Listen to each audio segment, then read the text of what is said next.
Welcome back to the Women's Rugby Pod ahead of the big and the final weekend. I've described this tournament many times as joyous, and it is joyous to yet again welcome Stacey Waaka onto the pod. How are you, Stacey? Down in Guildford, there, just been shoveling bao buns into your mouth. How's everything been this week? Thanks, Johnny. Yes, hungry girl, big training today. Had to eat, get that recovery and refuel in. But this week has been interesting and very interesting. Obviously still really gutted about last weekend's results, but we've kind of had to park that, flush it. We now have another opportunity to I suppose showcase the Black Ferns and what we're about. So yeah, we've had a lot of different conversations with one another.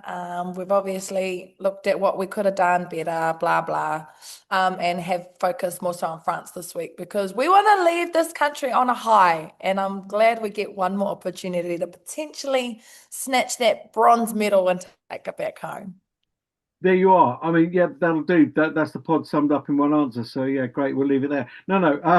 There's lots to unpack there. Um, Look, it's an unusual feeling for you. You've got a sock drawer full of gold medals.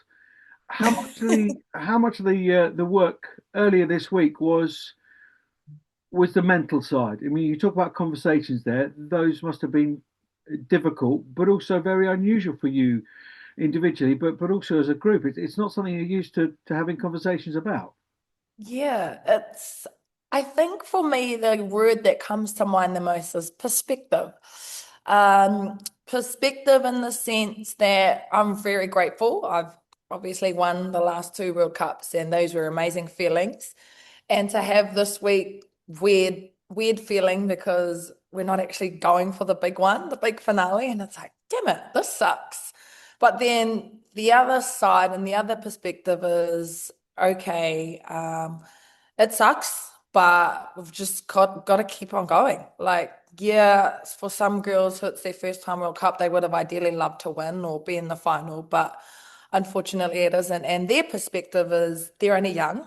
They can still probably play another two more World Cups. So it's just trying to find that, I suppose, point of difference and trying to find the positive out of a negative or sad situation that happened to us last week. So yeah, that's been key for us is still trying to look ahead and see what other things are yet to come, but also still trying to be grounded, stay present, be focused because like I said, we still need to win this weekend or we want to win this weekend and we need to enjoy those little moments and the processes this week that we have.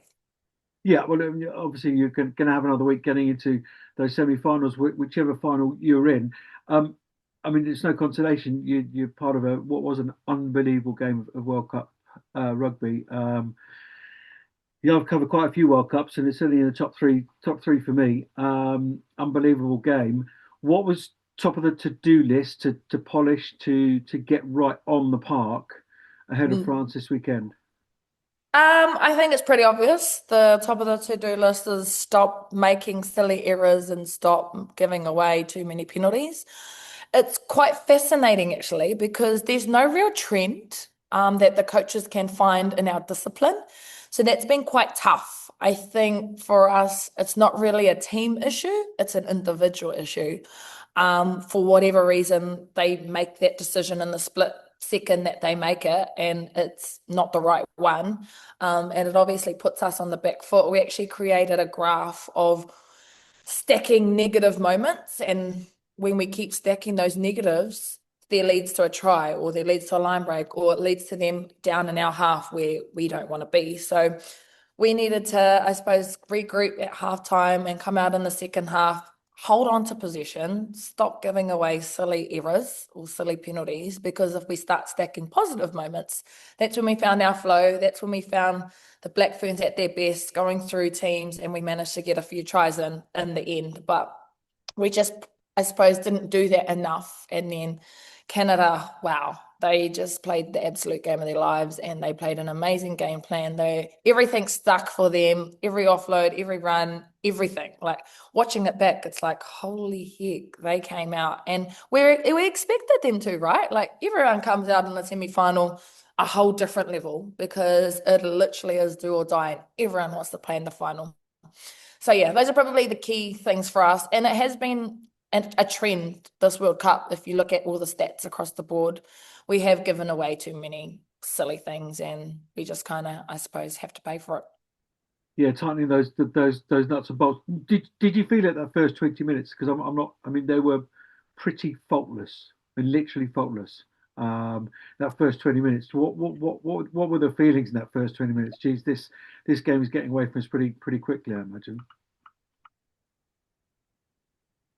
Yeah, it was tough. It was extremely loud. I think, like I said, we were doing uncharacteristic things, and whether that was a pressure thing, whether it was an individual thing, not sure because we had planned for everything that Canada threw at us, like, sniping around the ruck, trying to bring us all in so they could use their strike power out wide.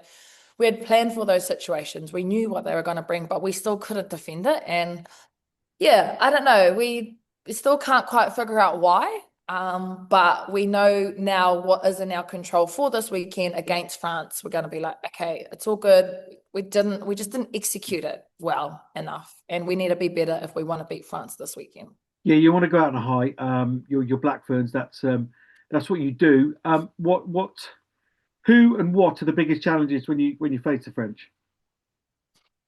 Oh, they're good across the board. Our biggest, I suppose, not target, but person that we have to really slow the game down is definitely Pauline, little halfback. She is a gun. She runs around. She's everywhere. She does everything. She can kick, pass, run, do those little sneakies. And we're well aware of it. She's been like that for how many years now? So if we can stop her, then hopefully we can stop the flow of their game. She can't feed her forwards. She can't feed her backs. We're obviously not targeting just her because they've got amazing ball carriers in the forward. They've got speedy backs out wide who are very decisive and very quick too. But she's the source of everything. So if we can start it there, then it should flow on and be a domino effect of kind of stopping all the other strike weapons everywhere else on the field. And competing in bronze final rather than the gold medal match. Is that then to the confidence? Is the confidence still there to go out and finish on a high to Twickenham? Sorry, Allianz Stadium. Yeah, I think the confidence now is higher, more so because we've been given this opportunity to finish on a high still. If we had to go home last week on that loss, I think we probably would have lived in sadness for a longer time. But we don't have time to kind of dwell on it for too long.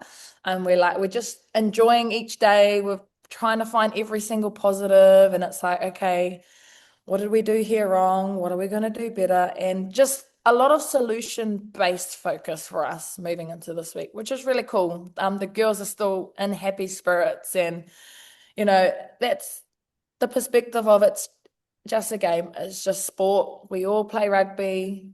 Find the fun, find the freedom, and if we go out there and just play with what we know, then we'll be all good in the end. So 22 players plugging into Stacey Waaka's positivity, you'll be absolutely fine. So New Zealand New Zealand win the bronze. Who wins gold and silver? Last question. Honestly, I don't know. I couldn't tell, like, the way Canada played, the way England are playing. I'm just like, made the best team win. It's going to be a great game of rugby. We're excited to watch. We want to finish on our high first, and then whatever happens after that happens. I think the cool thing about this tournament, this whole campaign, is we've got way more people watching because of all the awesome matches that has come from the last 6 weeks. I think we've definitely changed lives just playing rugby and being us, authentically ourselves on and off the pitch.